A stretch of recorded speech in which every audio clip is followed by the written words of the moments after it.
Hey everyone, and welcome back for part 2 of our deep dive into atomic habits. Yeah. If you're just joining us, Uh-huh. be sure to go back and listen to the first part, Yes. where we kind of laid the foundation for how tiny changes can lead to really huge results. Right. And while you're at it, hit that like button. Please. Leave a comment and subscribe to the channel so you don't miss out on future deep dives. Yeah, would love to have you. All right, so last time we talked about habits being like compound interest, Yeah. right? Those small actions that build upon themselves over time. Absolutely. But today we're going beyond the why Okay. and really getting into the how to actually put these ideas into practice. That's where the rubber meets the road. Absolutely. Right. To kick things off, let's talk about a story that I think perfectly illustrates this principle in action. Okay. The story of British cycling. Are you familiar with this one? Oh, absolutely. Classic example of how focusing on those tiny improvements Yeah. can lead to extraordinary results. Mind-blowing. Okay, so picture this. It's the early 2000s, Right? and British cycling is, well, not exactly a powerhouse. Not at all. They've got like a whole century of mediocrity behind them. Really? No Olympic gold, no Tour de France victories. Wow. Heck, some bike manufacturers wouldn't even sell bikes to them Oh, wow. because they were afraid it hurt their brand. Ouch. It was that bad. Yeah, it was a pretty bleak time for British cycling. They were definitely the underdog. And then comes this guy, Dave Brailsford. Okay. He's their new performance director. Uh-huh. And he comes in with this radical idea he calls the aggregation of marginal gains. This is so interesting. I love this story. And this wasn't about some massive overhaul. Yeah. This was about sweating the small stuff, Yeah. looking for those tiny 1% improvements Exactly. in absolutely every area imaginable. Everywhere. We're talking like tiny, almost obsessive tweaks. They redesigned the bike seats for maximum comfort. Yeah. They figured out the optimal tire pressure for different conditions, Mm-hmm. even experimented with different massage gels to aid muscle recovery. I mean, come on. That's incredible. They even hired a surgeon What? to teach the team proper hand-washing techniques Wow. to minimize the risk of getting sick. That's attention to detail. They were leaving no stone unturned. Yeah. Even the paint Seriously. inside their team truck was white so they could easily spot dust that might affect the bike's performance. What? It sounds crazy, right? All this attention to like these insignificant details. It sounds wild, but the results, they speak for themselves. Oh, they do. 5 years after Brailsford takes over, Mm-hmm. British cycling dominates the 2008 Beijing Olympics, Get out of here. winning a whopping 60% of the gold medals. What? And then in the 2012 London Olympics, they just shattered world records left and right. And Bradley Wiggins became the first Brit to ever win the Tour de France. Oh, yeah, that's right. That same year. Yeah. Followed by his teammate Chris Froome. Yes. Who went on to win multiple tours. It was a complete dynasty. Yeah. From laughingstock to world dominator, Amazing. all thanks to this philosophy of like relentless, tiny improvements. It's wild, isn't it? It's incredible. The thing is, this principle applies to so much more than just cycling. Oh, yeah. This is about the power of compounding, and Yes. it works in every area of our lives. So let's bring this home for our listeners. Okay? What does this story mean for those of us who aren't elite athletes? Right. How can we apply this 1% principle to our own lives? That's the key question. So, What's fascinating here is that the power of compounding works both ways. okay. Just like those small improvements snowballed into massive success for British cycling, Mm-hmm. tiny negative habits can also accumulate and Yeah. drag us down. So it's like a double-edged sword. Exactly. A hidden force that can work for us or against us. Think of it like this.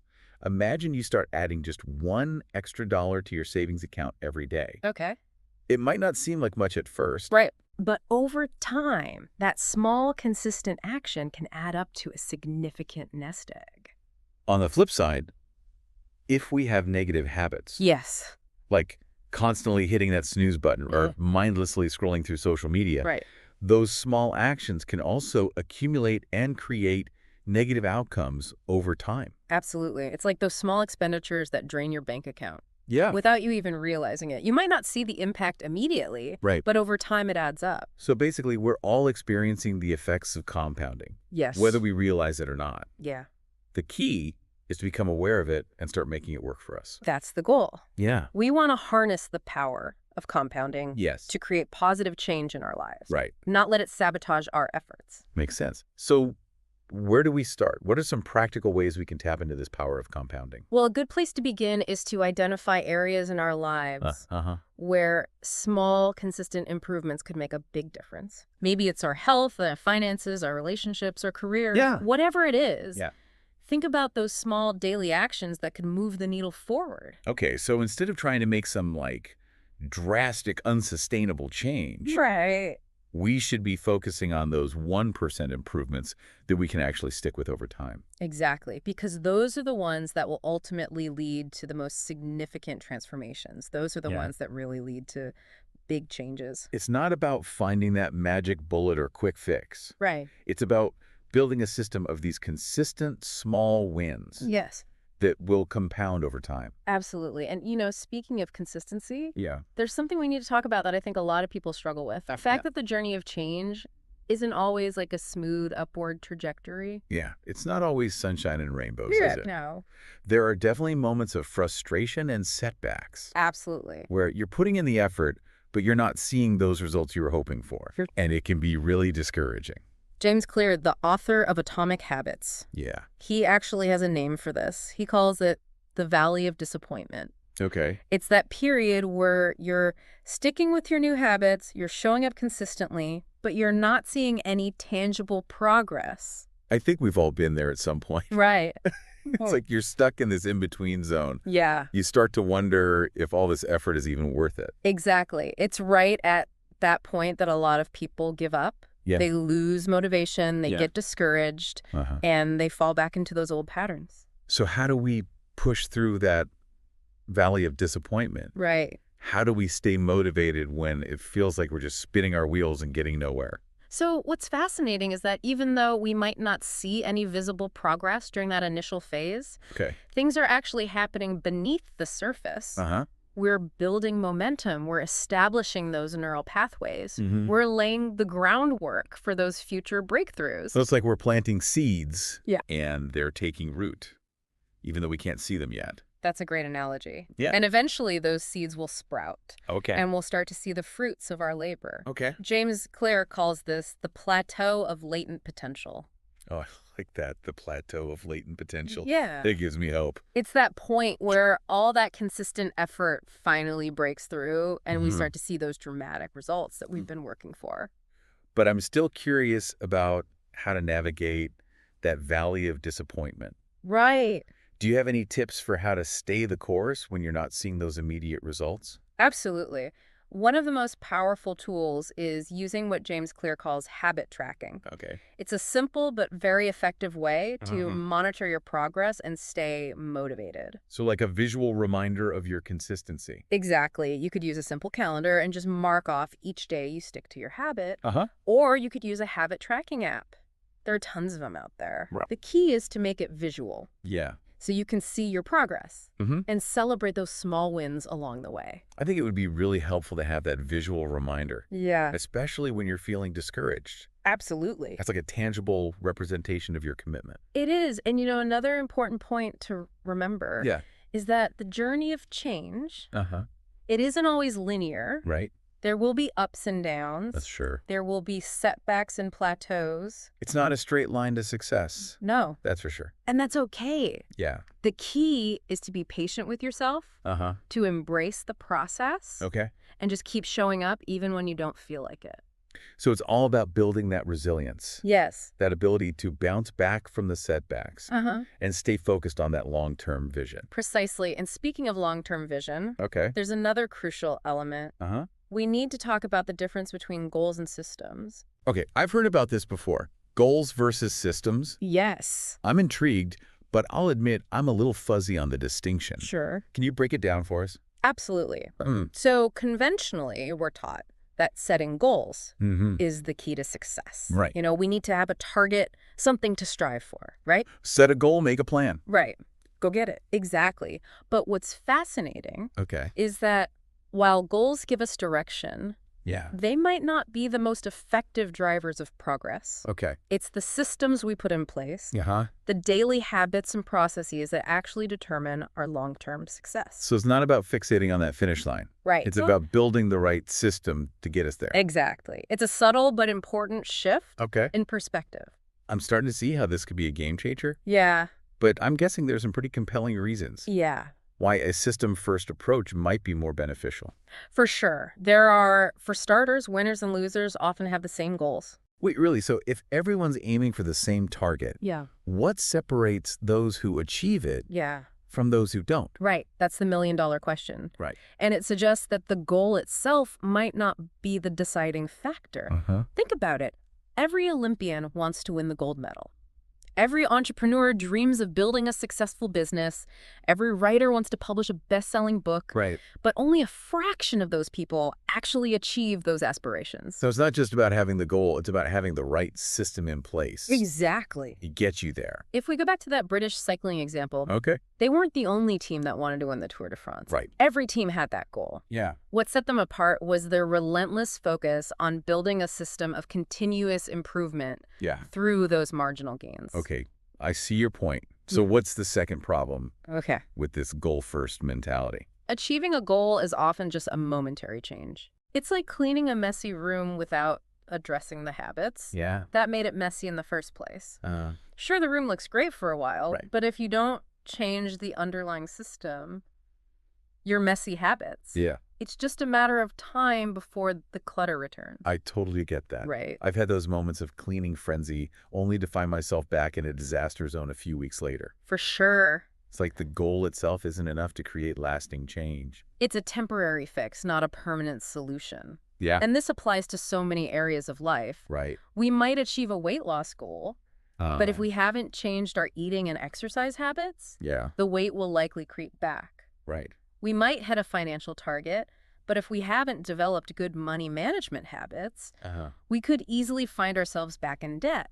So it's about addressing the root cause, Yes. not just the symptom. Exactly. We need to build systems that support our desired outcomes in a sustainable way.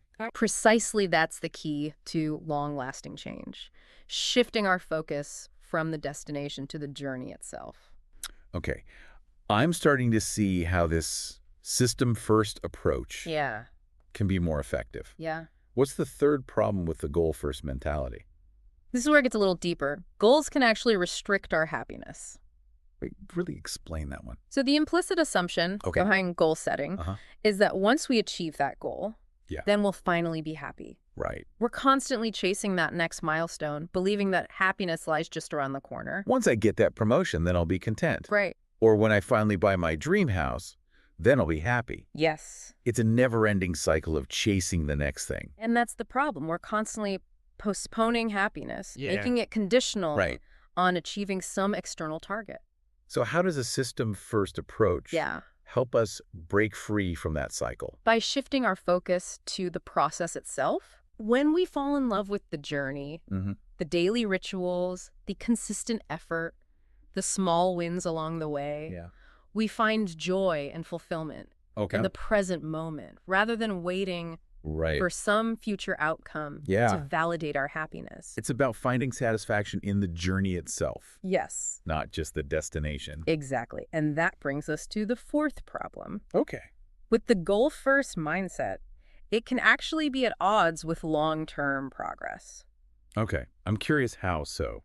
Well, think about those runners who train intensely for a marathon, but then completely stop running once they cross the finish line. The goal accomplished, mission over syndrome. So when our motivation is solely tied to achieving a specific goal, Yeah. what happens when that goal is reached? We lose steam. We Yeah. lack that driving force. Exactly. And often we end up reverting back to our old habits, Right. undoing all the progress we've made. So how do we avoid this yo-yo effect? By focusing on building systems Yeah. that keep us engaged in the process itself. It's about making those habits and rituals a part of who we are, Exactly. not just a means to an end. Precisely. It's about falling in love with the process of continuous improvement. Yeah. The daily 1% wins that over time build something extraordinary. Okay, so we've established that systems are crucial. Yeah. But before we completely ditch goals, Okay. let's clarify. Huh? It's not about saying that goals are useless, right? Absolutely not. Okay. Goals are still important for setting a direction, Yeah. giving us a sense of purpose and something to aim for. It's like having a compass Yes. to guide us. Yeah. But we need a strong vessel or reliable system to actually navigate the journey. That's a perfect analogy. James Clear uses a sports metaphor. He says, the goal in any sport is to finish with the best score, but it would be ridiculous to spend the whole game staring at the scoreboard. That's a good one. I like that. Yeah. It's about focusing on what we can control. Right. Our effort, our consistency, our daily actions, Uh-huh. and trusting that the results will follow. It's about shifting our attention from the outcome to the process, from the destination to the journey. All right, so we've explored the power of tiny changes, the concept of compounding the valley of disappointment and plateau of latent potential. Uh-huh. And now, this fascinating idea of systems versus goals. Yes. What a deep dive this has been. I'm really enjoying this conversation. Me too. It's amazing how much we can learn from such a simple concept like atomic habits. And I'm definitely feeling inspired to apply these insights to my own life. Awesome. I think the biggest takeaway for me is that it's not about trying to make some radical overnight transformation. Right. It's about those small, consistent actions that over time can create truly remarkable results. Absolutely. It's about embracing the power of tiny changes and trusting that consistency is key.